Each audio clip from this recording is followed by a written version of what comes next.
Hi everyone, welcome back to yet another video on important questions. इस बार paper है BSc 008 जो है state politics in India.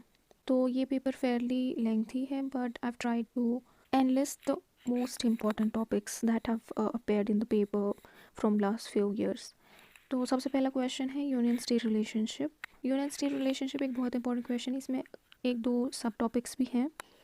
तो इसमें एक सब टॉपिक है रोल ऑफ गवर्नर भी. वो काफ़ी बार अलग से भी क्वेश्चन पूछा गया है, जैसे रोल ऑफ गवर्नर बताइए यूनियन स्टेट रिलेशनशिप में. तो ये और दूसरा है इंटर स्टेट रिलेशंस, कि एक स्टेट का दूसरी स्टेट के साथ रिलेशनशिप.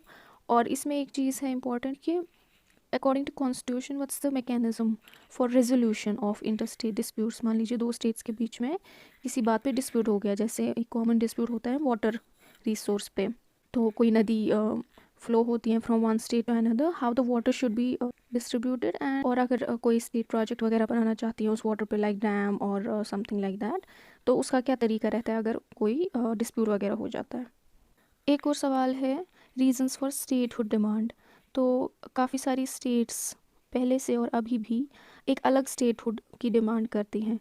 तो उसकी क्या वजह रहते हैं, जैसे कोई लिंग्विस्टिक बेस्ड होता है, कोई एथनिसिटी बेस्ड होता है कि हमारा जी डिफरेंट लैंग्वेज है, आपका डिफरेंट लैंग्वेज है, हम नहीं मानते, हम एक साथ नहीं रह सकते, so we want a separate state like that. और एक चीज़ है कि पावर इशू जो यूनियन और स्टेट रिलेशंस में आ जाता है, कि स्टेट का जो सेंटर के साथ कई बार डिस्प्यूट रहता है कि फलानी जैसे इशू पर हमारे कितने पावर्स हैं और सेंटर के कितने पावर्स हैं. इस पावर डिस्ट्रीब्यूशन में थोड़ा डिस्प्यूट्स बन जाते हैं, तो वो चीज़ को डिस्कस करना है यहाँ.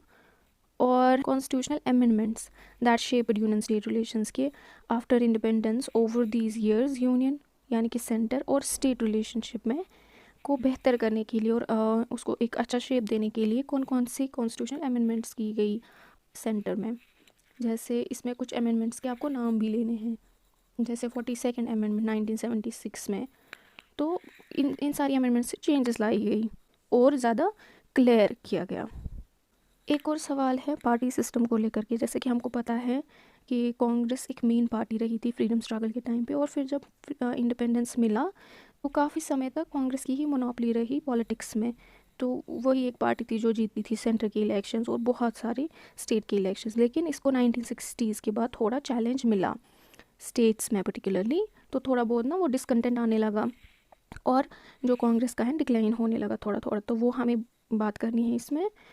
और फिर पर्टिकुलरली जो फ्रैगमेंटेशन और जो चेंज है वो 1989 के बाद है, जब जैसे बीजेपी इलेक्शंस जीतने लगे सेंटर में भी स्टेट में भी. खैर सेंटर में तो फिर अलायंसेस बन गई विच वो led by BJP on one hand and Congress on another. तो स्टेट्स में भी कई सारी पार्टीज बन गई और कांग्रेस को एक डिक्लाइन का सामना हुआ. वो हमें इसमें डिस्कस करना है.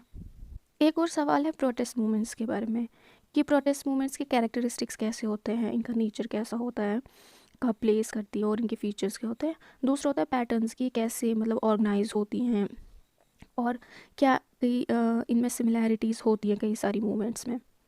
इसके आपको शायद फ्यू एग्जांपल्स भी देनी पड़े या अलग से भी क्वेश्चन आ सकता है. जैसे सेल्फ डिटर्मिनेशन पे कई बार क्वेश्चन आया है कि सेल्फ डिटर्मिनेशन मूवमेंट्स क्या होती हैं, जहाँ पर जो स्टेट है वो चाहती हैं कि मुझे पावर्स मिल जाए अलग से और मैं एक अलग स्टेट बन जाऊँ. जैसे तेलंगाना एक अलग स्टेट बनी है, हरियाणा, तो ये ऐसी चीज़ें. और नक्सलाइट मूवमेंट्स चलती है. तो ये सारी एग्जांपल्स भी हम देख लेंगे. एक और क्वेश्चन है अबाउट डेवलपमेंट. अब डेवलपमेंट काफ़ी सारे लोगों के लिए काफ़ी सारी डिफरेंट मीनिंग्स रखता है. डेवलपमेंट से रिलेटेड कई सारी इश्यूज़ हैं जिनकी वजह से उनके मीनिंग्स भी चेंज होते हैं from one context and from one part of the world to another. वो हमें देख लेना है कि वेस्ट कैसे इसको डिफाइन करता है और बाकी सारे. इसमें एक इम्पॉर्टेंट चीज़ है अमर्त्य सेन का डेवलपमेंटल अप्रोच. वो इंडिया के एक इकोनॉमिस्ट थे जिन्होंने डेवलपमेंट को एक नए तरीके से जो है एक्सप्लेन किया. उनका मानना है कि डेवलपमेंट इज़ फ्रीडम. उनका एक कोड काफ़ी फेमस है, वो बोलते हैं कि freedom is primary and principal means of development. कई बार क्वेश्चन ऐसे ही आता है, ये स्टेटमेंट लिखिए, फिर लिखे होता है कि एक्सप्लेन या इसको डिस्कस कीजिए. इसका मतलब है कि इनके हिसाब से जो डेवलपमेंट अचीव करने का तरीका है वो फ्रीडम है, यानी कि मीन्स. और फिर डेवलपमेंट से हमें जो चीज़ अचीव करनी है, जो चीज़ अचीव होनी है, यानी कि एंड, वो भी फ्रीडम है. तो ये इम्पोर्टेंट है। एक और सवाल है, globalisation and its impact on state politics. Globalisation का इम्पैक्ट स्टेट पॉलिटिक्स पे काफ़ी ह्यूज था, बिकॉज जैसे प्राइवेटाइजेशन, लिबरलाइजेशन ऑफ इकोनॉमी हो गया, स्टेट्स जो है उनका power and decision making process जो है सेंटर ऑफ फोकस बन गया, क्योंकि अब इनको कंपटीशन होने लगा कि कैसे अट्रैक्ट करेंगे फॉरेन कैपिटल को। तो इनकी जो रिस्पॉन्सिबिलिटीज़ हैं वो ज़्यादा बढ़ गई, और इससे सेंटर और स्टेट रिलेशंस पे भी काफ़ी जो है असर पड़ा, क्योंकि पहले जो स्कीम्स स्पॉन्सर करती थी सेंटर, वो इम्प्लीमेंट तो स्टेट गवर्नमेंट्स करती थी, लेकिन फ़ंड उनको तब भी सेंट्रल गवर्नमेंट ही करता था। लेकिन अभी के टाइम में सेंट्रल गवर्नमेंट जो है सारी इस तरीके की फाइनेंशियल रिस्पॉन्सिबिलिटी सारी स्टेट पे ही डालता है। तो काफ़ी सारी चेंजेस का सामना हुआ इन व्यू ऑफ इकोनॉमिक रिफॉर्म्स। इनसे जो है स्टेट गवर्नमेंट्स को एक काफ़ी इफ़ेक्टिव रोल मिला। ग्लोबलाइजेशन को एक चैलेंज भी माना गया इंडियन फेडरलिज्म के लिए, बिकॉज सारा restructuring of power relation between centre and states and among states itself also, because हर कोई इन्वेस्टर चाहता है कि जब मैं इन्वेस्ट करूँगा सपोज इंडिया के स्टेट्स में, तो smooth movement of capital and commodities होना चाहिए। तो ये सारी चीज़ें जो हैं इसके अंदर हमें पढ़नी है। इसी के साथ हम नेक्स्ट क्वेश्चन पे आ जाते हैं, जो है कि reasons for persistent water disputes between states. States के बीच में तो कई सारे डिस्प्यूट हो जाते हैं, लेकिन वाटर डिस्प्यूट एक कॉमन है इंडिया में, और इसका एक इम्पॉर्टेंट फीचर ये है कि ये प्रोट्रैक्टेड है और रिजॉल्व ही नहीं होते हैं। कई बार ट्राइब्यूनल्स की हेल्प ली है, लीगल ऑप्शंस भी अवेल किए हैं, बट स्टिल या तो उनके अवार्ड्स अच्छे से इम्प्लीमेंट नहीं किए गए हैं, उनकी रिस्पेक्ट नहीं की गई है। फॉर वन रीज़न और the another this dispute remains unresolve. इसकी कई सारे वजह है, जैसे पॉलिटिसाइजेशन होती है, हर कोई पॉलिटिकल पार्टी कॉम्प्रोमाइज़ ही करना नहीं चाहती है या नेगोशिएशन, बिकॉज इट थिंक्स कि इससे इनके पॉलिटिकल वोट बैंक पे काफ़ी इम्पैक्ट पड़ेगा।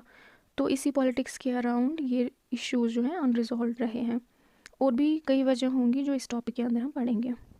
इसके बाद हम एक टॉपिक और पढ़ेंगे, जो है असर्शन ऑफ दलित्स और बैकवर्ड क्लासेस, कि कैसे इंडिपेंडेंस के बाद जो दलित क्लास है उनने मूवमेंट्स चलाई, उनने अपनी जो है आइडेंटिटी और उन्होंने अपनी प्रेजेंस फेल्ट कराई। ऐसा क्यों हुआ, उसके पीछे कई सारे रीजन है, जैसे कि काफ़ी सारे जो इनमें एडुकेटेड यूथ था, जो आर्टिकुलेट ग्रुप था, और मास मीडिया का भी एक्सपेंशन हुआ था। तो ये सारी चीज़ें जो हैं इन्होंने उनको हेल्प करी, और ये वजह बन गई कि उनका एसोसिएशन टुक प्लेस। ये कुछ इसमें कुछ इंपॉर्टेंट फेज हैं, जैसे रिपब्लिकन पार्टी ऑफ इंडिया है, उनका रोल है, दलित पैंथर है, और बीएसपी बहुजन समाज पार्टी, इन सब ने भी जो है इनके लिए ये काफ़ी वोकल रहे। ऐसी बैकवर्ड क्लास मूवमेंट्स भी हैं, जैसे ओबीसी जिसमें आते हैं, इन्होंने भी ऑर्गेनाइजेशंस बनाई, मूवमेंट्स चलाई, और काफ़ी ये पॉपुलर भी हो गई, और फिर इनका रिड्रेसल भी हुआ सेंट्रल गवर्नमेंट के तरफ से। एक और सवाल है, लिंग्विस्टिक माइनॉरिटीज़ जो इंडिया में एग्जिस्ट करती हैं, या एथनिक माइनॉरिटीज़ जो हैं वो भी एग्जिस्ट करती हैं, और इनसे रिलेटेड पॉलिटिक्स कैसे और क्यों हुई। ये जो माइनॉरिटीज़ हैं ये जिस भी तरीके की प्रॉब्लम्स फेस करते हैं as opposed to the majority existing in that part of state, उनको ये फोर फ्रंट पे लाते हैं, और इसी बेसिस पे कई बार इलेक्शंस भी जो है लड़े जाते हैं, जो मैनिफेस्टोज होते हैं वो इस बेसिस पे बनाए जाते हैं। तो बेसिकली इनका मोटिव ये होता है कि ये कैसे अपनी जो आइडेंटिटी है, ट्रेडिशन और इनका कल्चर है उसको कैसे प्रोटेक्ट करें। तो ये सारी जो चीज़ें हैं इसी पे बेस्ड होती हैं, वो हमें पढ़ना है। और कुछ शॉर्ट नोट्स हैं, जैसे impact of privatisation on working class, कि जैसे प्राइवेटाइजेशन हुआ तो उसके बाद क्या इम्पैक्ट पड़ा उसका, और भूदान मूवमेंट है, और है लिंग्विस्टिक कॉन्फ्लिक्ट इन असम, जैसे हम पहले भी बात कर चुके हैं एक बार, कि असम में कुछ जो कम्युनिटीज़ हैं वो डिफरेंट लैंग्वेज यूज़ करते हैं, और उससे कैसे कॉन्फ्लिक्ट इमर्ज हुआ और उसका आउटकम क्या था वो पढ़ेंगे। All the very best and thank you.